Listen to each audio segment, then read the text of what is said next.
Con su venia, señor presidente. Honorable Cámara de Diputados, compañeras y compañeros diputados, señor presidente de la Suprema Corte de Justicia de la Nación, don Guillermo I. Ortiz Magoitia, señor representante personal del Ejecutivo Federal y secretario de Educación Pública, maestro Alfonso Lujambio, distinguidos invitados especiales. Recordamos el día de hoy la gesta social de mayor significancia en México. Es comparable únicamente con la insurgencia libertaria que nos dio nación y nacionalidad. El movimiento social de 1910 que hoy recordamos nació bajo una especialidad que no encuentra paralelo en ningún otro país del mundo. México es pionero en él respecto al reconocimiento constitucional de los derechos sociales como garantías de sus habitantes. Lamentablemente, esta conmemoración de la Revolución Mexicana ha perdido importancia, pues se ha convertido en una celebración de trámite. Mientras el constitucionalismo de todos los demás países hacían radicar sus fundamentos esenciales en los derechos individuales, de acuerdo con la época liberal, los mexicanos ya manejábamos y aplicábamos los derechos sociales, y a la cabeza de todos ellos, como una pugna dolorosa de la lucha por una mejor distribución de la riqueza en todos nuestros países, pero específicamente con base en una cultura política y jurídica motivada como la nuestra. México es quizá el país más representativo del constitucionalismo en materia de libertad y de unidad, sobre todo juzgándose por el trato a los pueblos indígenas sojuzgados por europeos que hicieron valer una superioridad éticamente dudosa y políticamente tiránica y abusiva, lo cual impidió durante algún tiempo de nuestra historia los justos reclamos y reconocimientos a una raza indígena o mestiza, hasta que lo hizo la revolución, que siempre ha tratado de superar sus orígenes bajo el mandato de la dictadura europea, que son verdaderamente indignantes.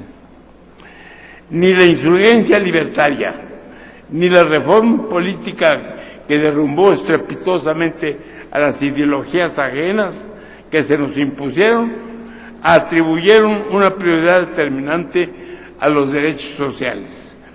Estos encontraron su voz en un sentido de igualdad y justicia que ya desde entonces nos era entrañable. El Partido de la Revolución Democrática es un partido revolucionario y demócrata, como lo mandata nuestra Constitución, y una organización política que tiene como ejemplo un movimiento popular inspirado en el regreso a la esencia del mexicano. Nuestro movimiento social de 1910 en todo momento pugnó por el reconocimiento de los derechos sociales, principiando por la reprobación al peonaje agrícola y el inicio de las garantías laborales de los trabajadores en general. Todo ello sin detenernos específicamente en su condena definitiva a los monopolios y al acaparamiento de las mercancías de primera necesidad.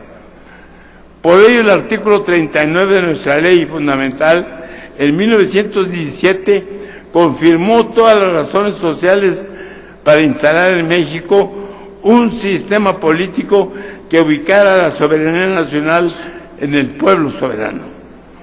Pero este mandato trasciende aún más cuando con gran visión estatuye que todo poder público tiene su origen en el pueblo y que éste solo resulta válido si se establece para el beneficio del propio pueblo y solamente llenando tal fin.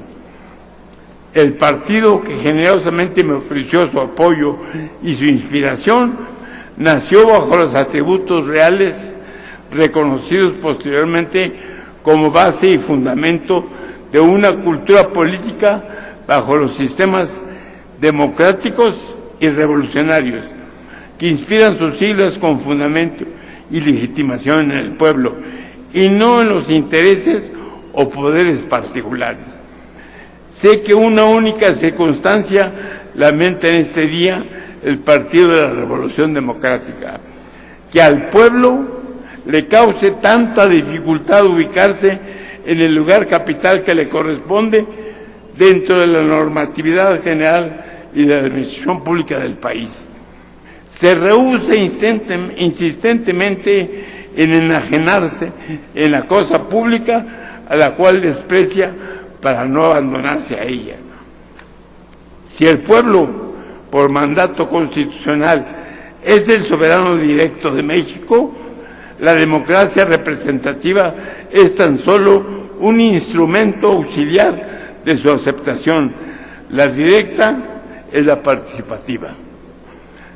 Aunque jamás afortunadamente ha cedido su soberanía nacional, en cambio se pliega a la libre voluntad de sus representantes y no a la suya propia, que es originaria y esencial, como solo puede hacerlo un pueblo soberano como lo es el de México. La misión esencial del partido es concientizar al pueblo y adoctrinarlo dentro de los parámetros de la más pura democracia directa, la participativa. Señores legisladores, unamos nuestros regocijos comunes bajo el signo de la revolución y la democracia mexicanas y comprometámonos en una sola vía de acción política.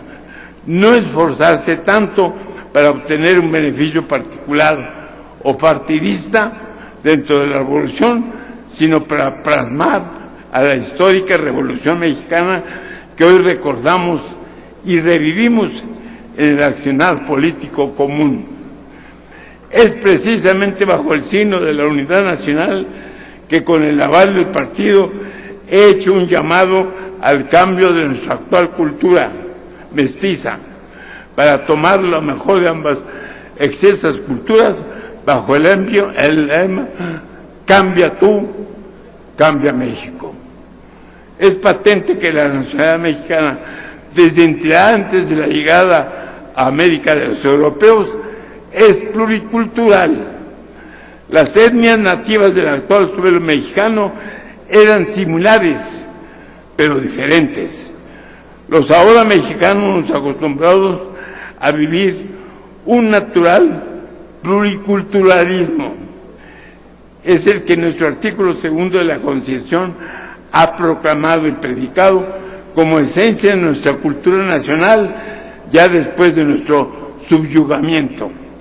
Las excelencias de la unión de nuestras dos culturas sobresalientes, la española y las indígenas, sobresalen en el moderno mexicano, sobresalen y se colapsan. Ello ha dado vivencia a un mexicano indeciso, contradictorio, de fatiga y de algo índice de desempleo, evasor de su realidad. Un mexicano contrapuesto e individualista, porque así es de hecho su pluriculturalidad. Es menester que bajo un signo unitario colectivo forjemos al mexicano que resultará igual que históricamente lo ha sido siempre, pero se ha reforzado en su individualidad. Un cambio cultural exige de personas y de escuelas, y esta con claridad de propósitos y sentido de rumbo.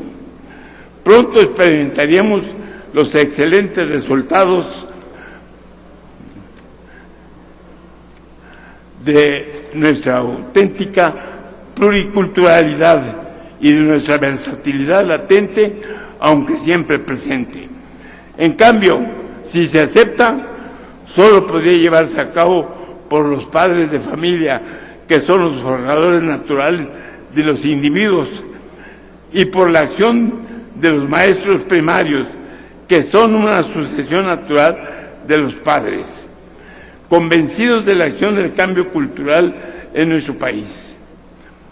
De los padres de familia de México bien informados, todos estamos ciertos y seguros, pero no sobraría pensar en una escuela para padres de familia. De los maestros, solo nos podrán decir ellos mismos y sus dirigentes. ¿Podríamos confiar en que ese cambio se ha producido ya en México o está en vías de producirse? En ello nos jugamos nuestra nueva revolución, esta pacífica, aunque requiere ser dinámica, muy dinámica. Muchas gracias.